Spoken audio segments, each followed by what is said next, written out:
Lindsey Graham, nominally a GOP senator, and Senator Blumenthal, a hard left progressive woke DEI senator, both arrive in Ukraine. I got a little video clip here. It's not very long. Let's see what this has to say.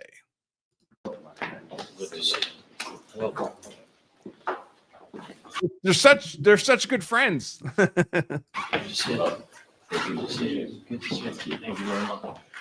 I think that's the closest thing to a suit I've ever seen Zelensky. That is, of course, Ukrainian president.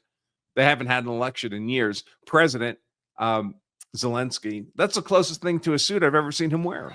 Thank you for coming. Thank you for having us. No, well, In fairness, even Lindsey Graham didn't wear a tie. At least Blumenthal's wearing a tie. we're back. Happy to see you. 7th-grade. Mr. President, such a Good to see you. Especially now.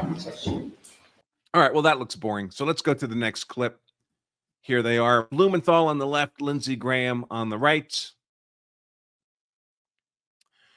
Breaking. Senator Lindsey Graham threatens China with 500% tariffs for buying Russian oil.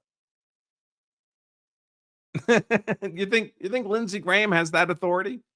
Of course not. Is this his engaging in foreign policy, contrary to the Logan Act? The game that Putin's been playing is about to change. He's going to be hit and hit hard by the United States when it comes to sanctions. China, the game you're playing with Russia is about to change. If you keep buying cheap Russian oil to fuel Putin's war machine, there'll be a 500% tariff on all of your products coming into the United States. I don't think Lindsey Graham can pull that off. But that's not really the question here, is it? The question is he engaging in foreign policy advocacy here? So, of course, we had all the drone attacks. Here's a video purportedly from those drones. Breaking just 24 hours after Senator Lindsey Graham and Richard Blumenthal met with Zelensky, Ukraine launched a drone swarm. A drone swarm targeting Russia's nuclear air and sub fleet. Let's take a look at this little bit of footage here. This would be a camera on a drone coming in to detonate against this aircraft. There's no audio. There's the kind of the weird double prop, contra-rotating prop designs of these Russian jets. And it's coming in, targeting where the fuel is stored on the aircraft. And the end. Kablooey. Kablooey. And by some reports, this is the magnitude of that drone attack. 150 long-range drones are slicing through Russian airspace. This is from 2 days ago, June 1st. Headed straight for military targets in Moscow. Russia can't keep up. It certainly seems to have been an effective attack. And apparently, many of the drones were transported in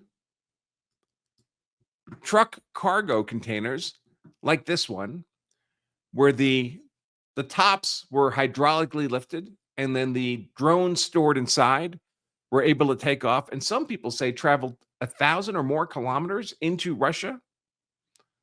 That's remarkable. Let's take a look at this. There goes a drone. Коптер опять взлетел. Откуда взлетает, ничего не понятно, блядь. Вот он, клоун, блядь. Оба ни с того ни с сего, сука. Оба! Вот дела, блядь. Ёб твою мать, до чего техника дошла. А нахуя мы работаем за рулем-то, блядь? Okay, I don't speak Russian or Ukrainian to the extent they're different, so we'll skip that. It is interesting to me, however, once we see these massive drone attacks with such effect, and the military resources that were destroyed by these drones is 1,000 times, 3 orders of magnitude more valuable than the cost of the drones deployed. I'd just like to remind everybody that China has, for decades, been buying land in America, and a lot of it is very close to U.S. air bases. Here's this X account. For decades now, China has been buying farmland near military bases in America, With the latest drone attack Ukraine launched against nuclear bombers in Russia, it's time for our politicians to revisit this land ownership. It is a horrible idea to give China access that is so close to our bases when a couple million dollars worth of drones can destroy billions of dollars worth of American weapons. And if you thought it was odd how those Russian bombers were just parked outside like this, vulnerable to drone attack, that's actually required.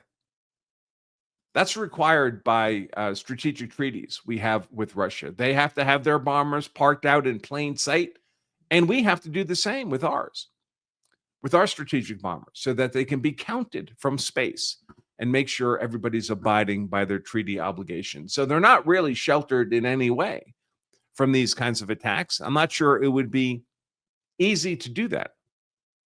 Now, when we look at this schematic here, 150 drones sent out, traveled great distances, effectively targeted military assets. It's worth asking, why do all this? Why do all this on the eve of ceasefire negotiations? It doesn't make any sense. But does it? Does it not make sense? Does it not make sense? I guess it depends on what goals you're seeking. Here's the X account DC Drano. So let me get this straight, he writes. Lindsey Graham is visiting with Zelensky the day before Ukraine launches a sophisticated drone strike deep inside Russia that destroys multiple bombers. And all of this happens the day before peace talks were supposed to commence in Istanbul, Turkey. It looks like Lindsey Graham's and NATO are corrupt warmongers trying to turn this into World War III while Trump fights for world peace. Might be time to investigate Lindsey Graham for his actions in making this war worse. By the way, I don't think anyone's seeking World War III. I think they're just seeking to make money off this.